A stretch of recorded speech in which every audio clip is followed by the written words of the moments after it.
Salut à tous, bienvenue dans cette nouvelle vidéo. On va évoquer l'actualité du Paris Saint-Germain, les dernières infos. Bon, il y a des choses assez marrantes, très clairement. Déjà, la conférence de presse d'avant-match de Christophe Galtier.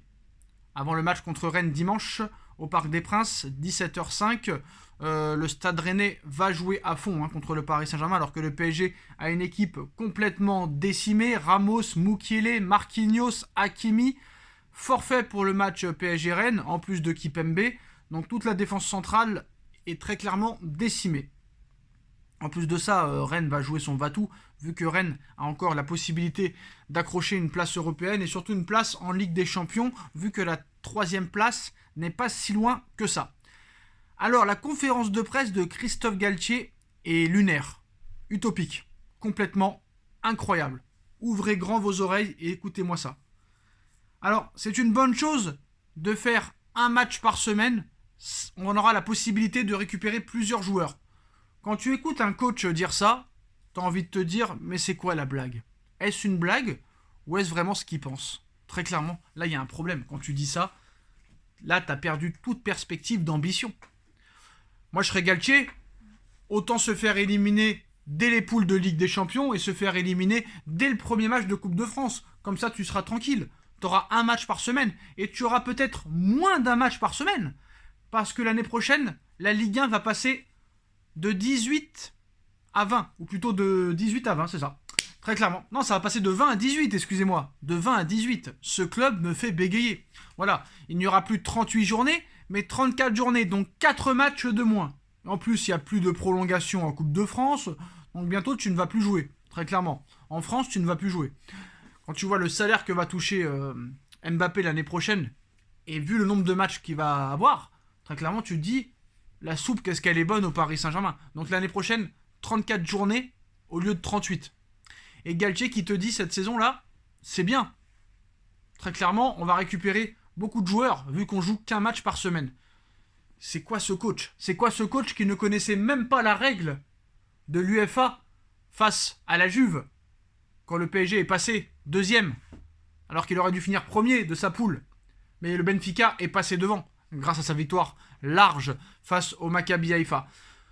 On se rappelle tous de cette scène où Galtier se demande « Mais c'est quoi la règle? Mais c'est quoi la règle ?» Ça se voit que tu as trop peu joué la Ligue des Champions pour connaître la règle, monsieur Galtier. Tu n'as tellement pas joué la Ligue des Champions que tu n'en connais même pas les règles. Et ça, c'est une faute professionnelle pour moi. Une très grosse faute professionnelle. Alors on a pu entendre il y a quelques jours que Lionel Messi était absent de l'entraînement, donc tous les médias en ont jugé une blessure. Et bah rien du tout. Messi n'était pas du tout blessé. Messi était très énervé mardi pendant l'entraînement et Léo Messi a carrément quitté l'entraînement mardi car il était déçu de ce que proposait Christophe Galtier à l'entraînement.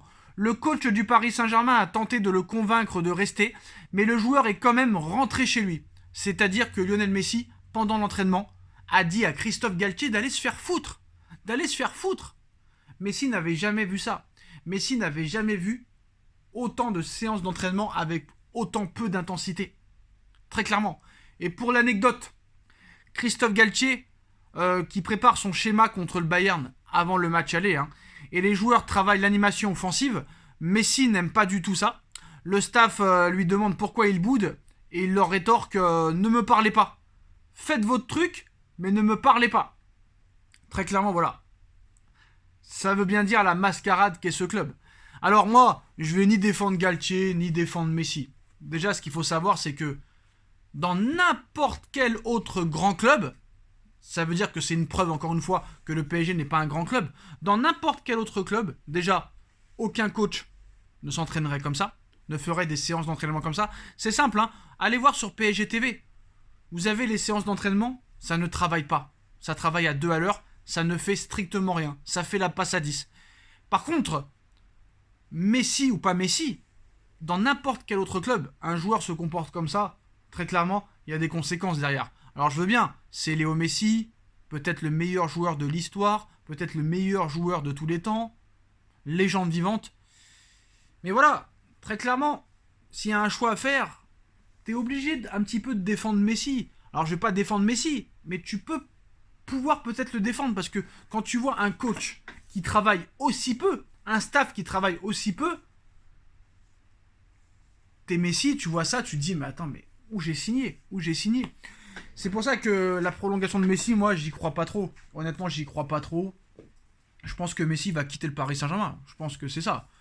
Parce que certes, Messi vend des maillots, Messi est bankable, Messi te rapporte une publicité, un merchandising, un sponsoring exceptionnel.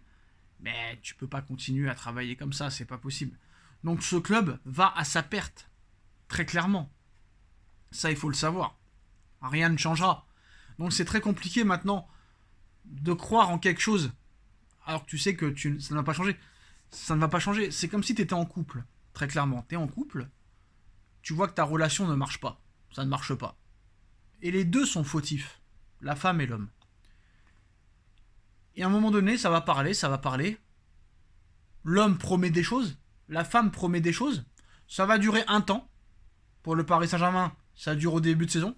Et après, le naturel revient au galop. Et tu sais qu'à l'arrivée, ça ne marchera pas. Ça continuera à s'embrouiller, à se clasher, à se disputer. Bah, au foot, c'est pareil. Au début, ça va très bien marcher. Tu vas faire quelques bons matchs. Et au moment où il faut que ça marche, ça ne marchera pas. Parce que cette relation est ingérable. Et au PSG, tous ces joueurs sont ingérables. Tous ces dirigeants sont ingérables. Donc très clairement, ça ne peut pas marcher, ça ne peut pas fonctionner. Et là, quand tu vois que Messi demande à Galtier d'aller se faire foutre, parce que ça veut dire ça, hein, si tu lis entre les lignes, ça veut dire ça. Et on a vu que Messi a demandé certaines conditions pour pouvoir prolonger. En plus du salaire, il veut une équipe compétitive, il veut un projet solide. Et là, très clairement, le projet n'est pas du tout solide. Quand tu vois que tu as prolongé Verratti, quand tu vois que tu vas prolonger Marquinhos, que tu vas prolonger Sergio Ramos, très clairement, là, il n'y a pas de projet. Il n'y a pas de projet, c'est le projet zéro. Moi, je l'appelle le projet zéro, très clairement. Donc, t'inquiète pas, on sait d'où vient le problème. Pas la peine de nous l'expliquer, on sait d'où vient le problème. Et je pense très clairement que QSI, que Nasser et ses petits copains transforment les bons entraîneurs en coachs incompétents. Très clairement. Parce qu'on nous dit, oui, ils ont tous réussi quand ils sont partis. Mais à l'arrivée, t'as Emery, il est entraîneur de qui? Aston Villa. Tuchel est au chômage. Pochettino est au chômage. D'accord, ils ont réussi, ils n'ont pas tant que réussi que ça. Tuchel, certes, a gagné Ligue des Champions, mais après, il s'est fait jeter comme une merde. Pochettino n'arrive pas à retrouver un emploi. Pareil pour Laurent Blanc, qui a attendu 6 ans quand même pour pouvoir récupérer une équipe. Une équipe de Lyon, qui est seulement 10e du classement. Donc à un moment donné, il faut arrêter de dire que les coachs qui quittent le Paris Saint-Germain réussissent ailleurs. À part Carlo Ancelotti et Tuchel un petit peu, il n'y en a pas beaucoup qui ont réussi ailleurs. Hein. Donc faut arrêter un petit peu. Faut arrêter. Voilà, à un moment donné. C'est vrai que le PSG a fait des mauvais choix. Il y en a quelques-uns qui ont réussi, très clairement. Mais sur le long terme, ils réussissent pas tant que ça non plus. Tuchel chômage, Pochettino chômage, Emery Aston Villa. Voilà. Ça a marché quelques temps, mais là ça ne marche plus du tout. Laurent Blanc, 10e du classement avec Lyon. Il y a mieux. Donc à part Carlo Ancelotti, on peut pas dire que ce soit une grande réussite quand il quitte le Paris Saint-Germain. Et un peu Tourelle. Sinon les autres, zéro pointé. Voilà les postos, c'est la fin de cette vidéo. Dites-moi en commentaire ce que vous en pensez. On like, on partage, on commente, on s'abonne. Et on se retrouve très vite pour une nouvelle vidéo. Tchuss.